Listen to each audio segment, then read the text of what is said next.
certainly the best Republican president to date on the issue of life. He is the only Republican president. This is the real reality. The only Republican president who ever attempted to address the debacle that is the American southern border. The problem, a lot of people don't want to talk about this, but the problem with illegal immigration is started with Republican President Ronald Reagan. Just telling you like it is. We've had Republican presidents since Reagan. Not any of them have been interested in doing anything about illegal immigration. That's just a fact. So I certainly appreciate that. But the overwhelming majority of the things that former President Trump attempted to do, and that he actually did, was executed at the executive level via executive order, but not at the statutory congressional level, which is why Mr. Ice Cream Man was able to reverse it so quickly. So I'm simply asking these questions because I want to make sure people have thought through these things before they vote in the Republican primary. Because while it may be cathartic to some degree, do you believe that President Trump is the best candidate for the country going forward? These are things that need to be considered.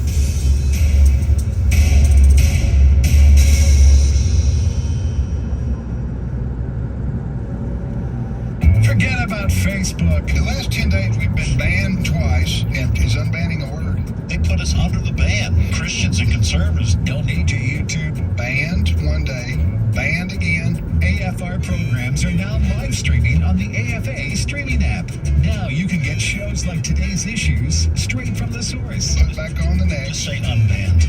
Unbanned. Just search AFA streaming or visit streaming.afa.net to sign up. Amy Carmichael was a missionary in India, rescuing little girls from abuse. In her 50-plus years of ministry, she witnessed the transforming power of the Bible. Sorrowful people are comforted. People who were in the dark walk in the light. Is it not wonderful to think that this book is in our hands today? Bert Harper and Alex McFarland explore the wonders of the Bible. Weekday afternoons at 3 Central on American Family Radio.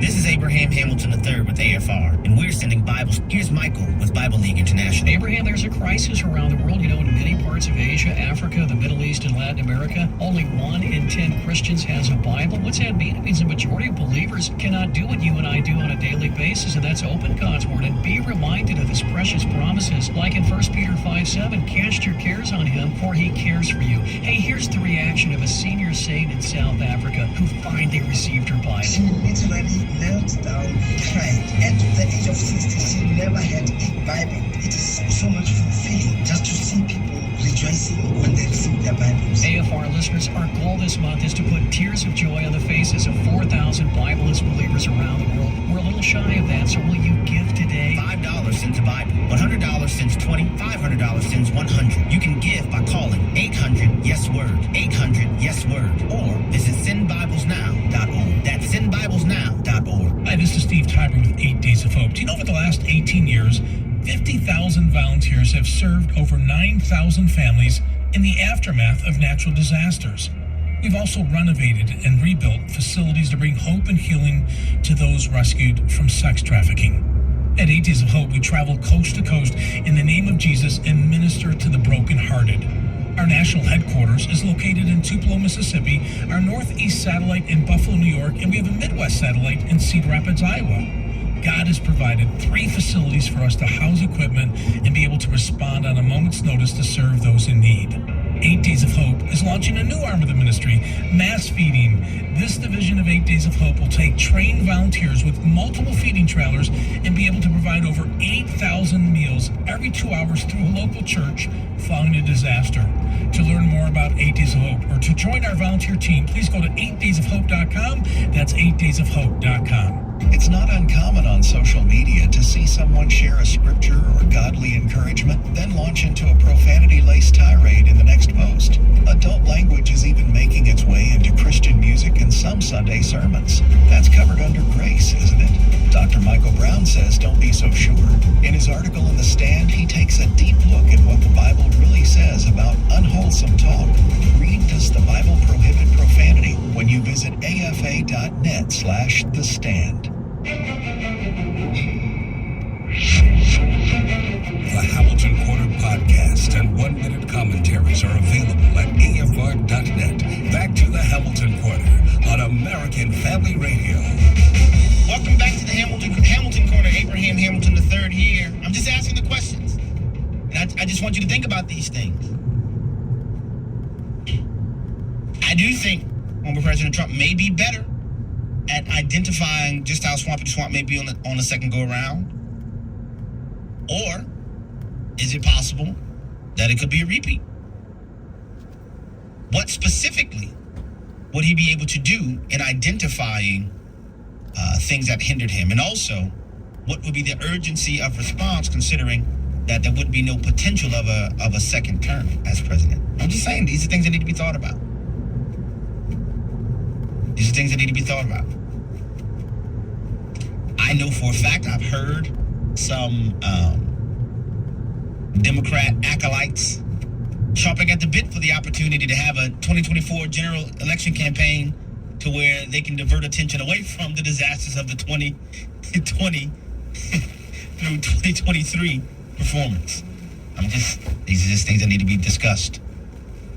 I think Florida Governor Ron DeSantis has done a horrible job coming out of the gate with his campaign. I think there are things that he could have done. Well, let me say twofold. I think his campaign, not him personally, but I think his campaign unintentionally miscalculated how to transition to a national campaign versus a Florida campaign. I think that they have not tried as hard as they could have to show the realities of the policy positions of DeSantis and Trump are pretty similar, except for some very pertinent areas. I think the current statements from former President Trump concerning abortion create a huge opportunity for Ron DeSantis if he addresses it aggressively. So that's just where it is, you know. I think Democrats think that they may be able to beat former President Trump because somehow, after 2020, Mr. Trump is not in the White House and Mr. Biden is. A hook about crook. Do they think they can do it again? I mean, these are just things to consider. I know there are people with broad opinions and affections all across the aisle. And again, I don't want to intrude on your prerogatives to make a decision. I'm just encouraging thinking through not just the current visceral emotional considerations at the moment, but carry through to its furthest extent. You know, would former President Trump be a lame duck president January 2025? These are things to consider. All right, moving on. Just things to, and I will try my best.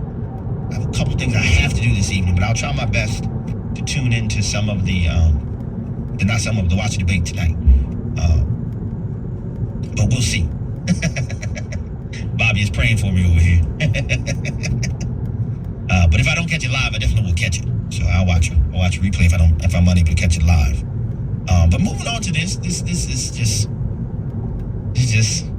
the hits just keep on coming. The drip. First, it never happened. Remember, even on the debate stage, Mr. Ice Cream Man said on the debate stage, not I nor anybody in my family, we've never received any money from China. Oh, really? All right. So how then do we end up with a wire transfer? Actually, two. The first one, $10,000.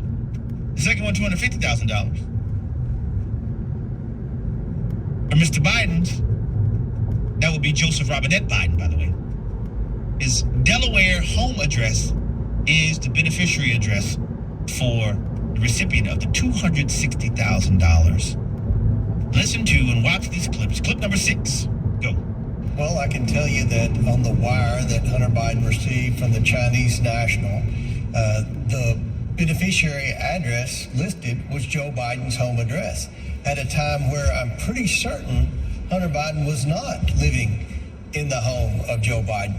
But if you go back even further than that, this Jonathan Lee, who wired the $260,000 from China to Hunter Biden's personal account, he is part of the Chinese Communist Party. He is a huge business person in China with a Chinese-backed entity that funds investments in the United States. So what the one issue in Congress that Democrats and Republicans agree on is we don't want China taking over industries important to our national security. We don't want China buying farmland.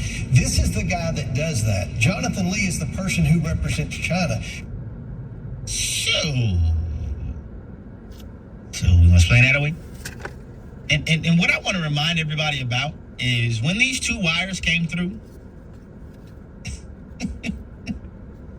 2019, 260 grand. Guess what the elder Biden was doing? Running for the presidency. This man is taking mounting debate stages at the very same time wires are being transferred, $250,000 with his home address listed on the beneficiary line. Well, I'm telling you, you can't make this up. Cannot make this up. He literally said, neither have I or anybody in my family received any money from China. And then the dude who initiates the wire is the same cat who's coordinating the Communist Chinese Party's efforts to purchase farmland, especially farmland that just happens to be really close to American military installations. I'm sure that's convenient. That's a coincidence, I'm sure. And the amount of talking state media complicity in this is astounding. Because the concern from my vantage point is, yes, the criminality of it all, for sure. But more than that, the influence that our chief geopolitical rival will be brought to bear. No wonder they fly balloons over the nation. They're like, man, that people ain't gonna do nothing. I own them. We own them. Let the balloon rock. Get the joystick, like the old Atari joysticks, and let's go with this balloon all across, from sea to shining sea in the US of A. They're gonna try to explain it away. And I told you the playbook is gonna be, that was Hunter doing that. His dad had no idea what he was doing, although he gets on the phone with his dad. Hey, Dad, come say hi. To who? This is a few of my Chinese business partners. And guys, this defies logic. Hey, son, what are you doing? Oh, not too much. I just got appointed to the board of this energy company. Son, what do you know about energy? Not a doggone thing, but they're sure paying me a lot of money. Why would they want to pay you all this money, son? I don't know, Dad. Big guy. It is so ridiculous. It is so ridiculous. Then we have this wonderful gem of a story, which I'm going to play some audio for you in a moment on this. Just last week, the United Nations General Assembly gathered in New York City, and part of their events included a Heads of State Summit on pandemic preparedness. Pandemic preparedness. A subgroup of UN nations advanced a declaration on pandemic prevention, preparedness, and response, with the stated goal of eventually presenting it to the UN General Assembly for a vote.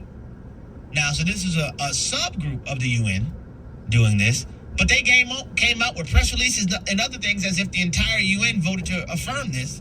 And essentially what it is, and I've talked about this before on the show, essentially what it is the UN establishing a global governmental response to a wink future pandemic.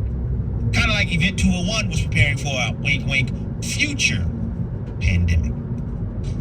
Now, I don't think the resolution has any teeth yet, but it is clear what they want to do going forward. And make no mistake about it, that under the guise of pandemic preparedness, also may be referred to as a plandemic. They include responses stands for things like, oh, what's that? Abortion. Gender identity ideology. Oh, yeah, and sex education for children that encourages, what do you think? So really, this is laying a foundation for a globalized governmental subterfuge, really, is what's going on. And just, while you're on the way, did you happen to catch, even NBC News is starting to come out with its assertions that COVID allergies are kind of difficult to distinguish from the common cold. Listen to this and watch this clip. Clip number 1. Go. Yeah, so the most common symptoms are the ones that we commonly associate with other respiratory illnesses. So that might be sore throat, congestion, sneezing. Some people are reporting a very faint sore throat. Others say they feel some scratching or burning akin to a strep throat. And then a smaller number of people are reporting, your headaches, chills, muscle aches, maybe a postnasal drip that can lead to a bit of a cough. But as you mentioned, that dry cough we were seeing at the beginning of the pandemic, that loss of taste and smell, even some of the gastrointestinal issues we saw early on, those have largely gone away. Yeah, beyond those things, is there anything else that's different about the virus now than it was in the early days? Yeah, I know we hear about all these different strains and mutations, and it's really important for scientists to pay attention to those. But from the public health perspective, we are dealing with the same variant that we have since late 2021. That's the Omicron variant. That hasn't gotten milder over time, but our response to that variant has changed. Our immunity has changed. Most people now have what's called hybrid immunity, which is immunity from vaccination and a natural infection. So when they're exposed to that virus, their bodies know how to fight it off, and it results in a milder illness. So I'm just sharing with you. Just go ahead and write it down. So you're not shocked when the efforts ramp up. So I've been sharing this with you intentionally. Making the children mask again. Making all those things again. Now they're having to admit, it's kind of not too different from the common cold at this stage. Kind of not much different. But that sure is not going to stop the talking heads from saying, oh, it is time to take your masks out, get your 15,000 booster shot because the big bad wolf has returned. Dum, dum, dum, dum, dum, dum. Guys, I'm just telling you. Don't be mad at me. Look, Michael on the live stream says, Abe, you're killing us tonight. No, not another pandemic too. Guys, listen, I'm telling you. They witnessed the response the first time. It was like, play it again, Sam. The only way this will stop is if the American people say, nah, we ain't doing that again. We ain't doing that again. But the problem is that we have this huge divide. One of the major issues is that there is an information gap. You have lots of people, for example, many of you listening to me tonight,